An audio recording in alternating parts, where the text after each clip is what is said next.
How's it going, guys? So, put up a Q&A video a couple of days ago, and it's now Saturday, January 4th. So, I think I put it up like Monday or Tuesday. So, I had a few days for it to kind of go through and get quite a few questions.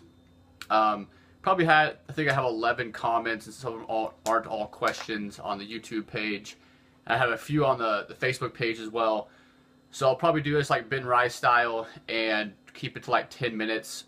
That way it's not just like a 30-minute video or something. I don't want to answer someone's question and be like yes or something. I want to give like a legitimate answer. So yeah, I'll just start with the YouTube stuff and then I'll move on. I think I only have like 2 or 3 questions on the Facebook page. So I'll just kind of answer the questions. I'm going to apologize ahead of time if I butcher anyone's name. Just assume that I butcher everyone's name unless you're like my client or something. I still may butcher your name then. Okay, but the first question on YouTube came from Kenny Gonzalez, very famous YouTuber. Shout out to Kenny. Hopefully he watches this. He just asked, when am I going to compete again, and what are my future career plans? So again, I can make a very long video about this. Answer your first question though, competing next, I'm assuming he's talking about bodybuilding.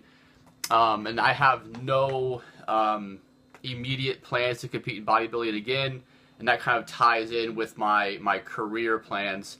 If he's talking about powerlifting, I would like to compete sometime in 2014. Again, I'm not really worried about like where my weight is at or something. Like if I'm 185 or 190, I'm not going to cut to 181. I'll just compete and get my ass kicked at 198 or something. I really don't care. It's really about just kind of my own personal growth. I could care less about what place I get in a tournament or a meet or something like that. So yeah, probably compete in 2014 in powerlifting, but don't hold me to that. And bodybuilding, I'm assuming it won't be until I'm completely done with school. And even then I couldn't guarantee like it's going to be that next, year or something like that. So you're probably looking at least 2 or 3 years before I even think about stepping on a stage again. Yeah, and that kind of ties into the second part of the question, my future career plans. Probably a few of you have heard me on a video talk about that I'm going to Texas Tech University as an intern in the spring. So that's actually started in like about 3 or 4 weeks now. I'll be starting up working with them. So I won't be taking any classes for the first time in 4 years, which will be nice. But I'll be working pretty much as a full-time employee for them, as the easiest way you can explain it is like a sports nutrition consultant for them. So if you're in America, you're familiar with how big football and basketball and volleyball and baseball, sports like that are. And these if you go to a college football game, there's 100,000 people there. It's a very, very big deal. So a lot of these universities invest their finances and time into people like myself and people even higher up than I am to educate a lot of their athletes about the importance of nutrition as an athlete. So not just like body comp. Obviously, body comp's a big deal for any athlete and how much muscle they're putting on, but just recovering between 2-a-day practices and making sure this guy loses weight, this guy gains weight. So most of what I'll be doing is educational stuff. Like I said, they're kind of like a one-on-one consulting with some of the probably more elite level players or maybe the younger players that come in and don't know a lot about nutrition. You'd be shocked at how elite of an athlete you can become and not really have any nutrition information. You can be a Division I athlete or even professional athlete and not know the 3 macronutrients. So it's a big deal for a lot of those kids. It helps a lot of those kids go to the next level to be professional athletes, whether it's Olympic sports or NFL or NBA or something like that. So that's my immediate plan. That I will be enrolling in grad school in some program in the fall. So I'll be anticipating at least 2 or 3 years of school after that. Hopefully I'll get on as a graduate assistant as well. If you're familiar with that is, pretty much you're paid to also work like as a part-time employee. So if I get a GA position, I can either like help on with some research, or I can kind of do the same thing that I've been doing as like a GA for a sports nutrition staff. Again, like kind of an extension of the sports medicine team. I know Kenny's from America, so he's probably familiar with what I'm talking about.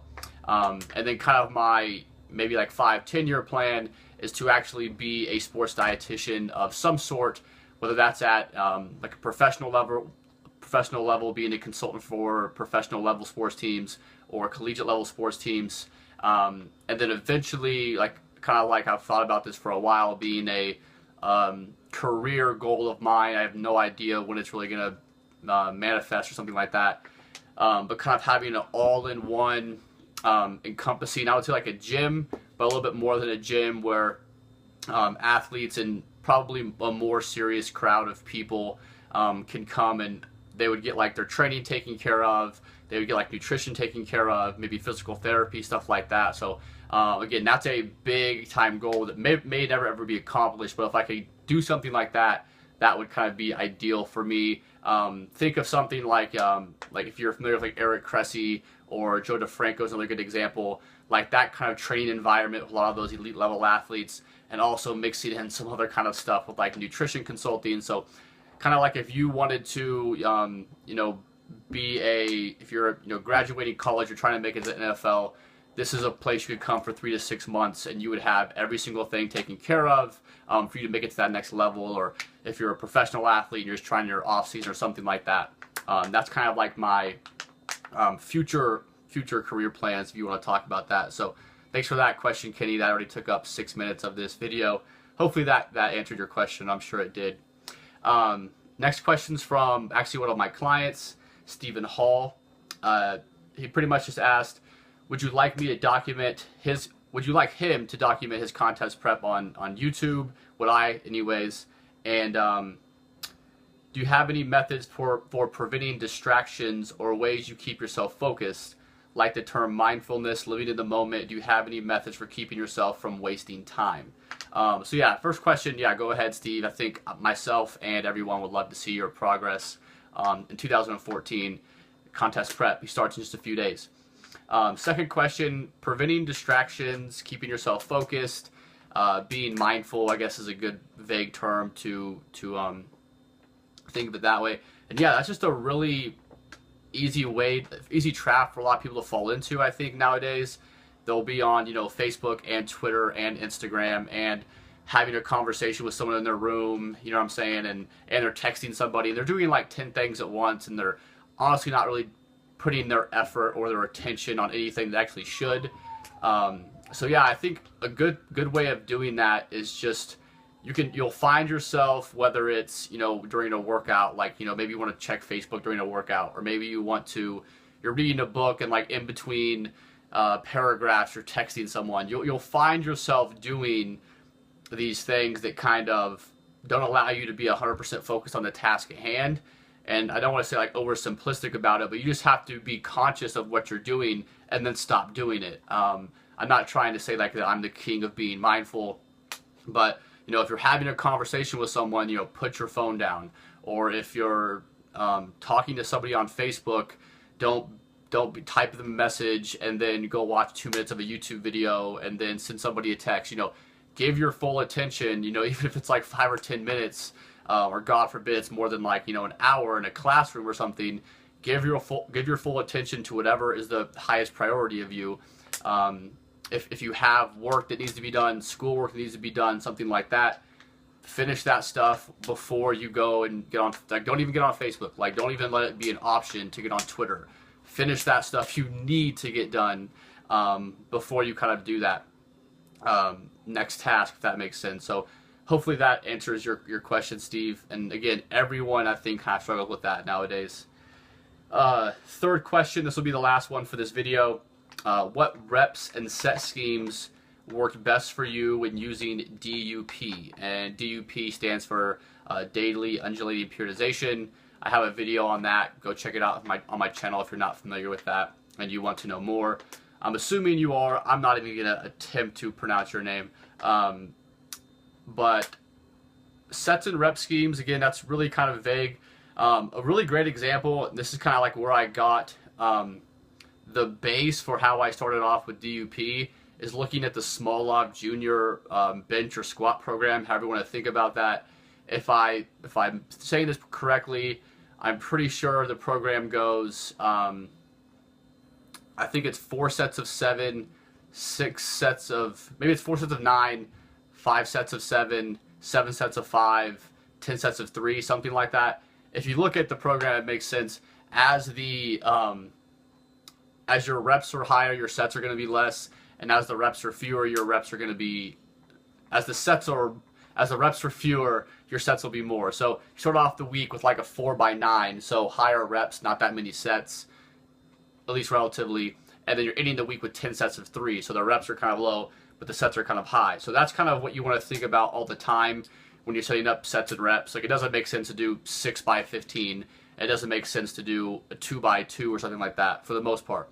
But a good way to think about it, the concept behind DUP is that you're varying your repetition. So don't get so stuck on, should I be doing sets of 9 or sets of 7 or sets of 4 or something like that. The important thing is you're not doing sets of 8 every single time you're training. Or you're not doing sets of 5 every single time you're training. So the easy way that I think most people can think about this, again, it's kind of a vague way to do it, is if you're going to train a lift 3 times a week, so you're going to squat 3 times a week, having one day being like 6 to 8 reps with 7 being ideal, the next day being 4 to 6 reps with 5 being ideal, and the last day being 2 to 4 reps with 3 reps being ideal.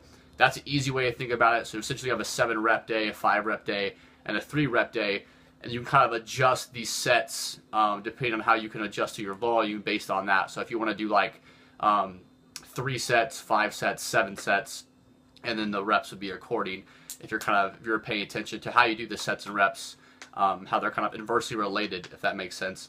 But I wouldn't say there's a definite like scheme that's better than anything else. Again, that would be a video of its own, but the important thing is that make sure you're at least every workout, it's a little bit different. It doesn't need to be like a set of 15, a set of 3, a set of 7, a set of 30. You know, if it's a power lift, you probably shouldn't be doing more than like 10 or 12 reps anyways, like max. So yeah, just adjust your reps every single day.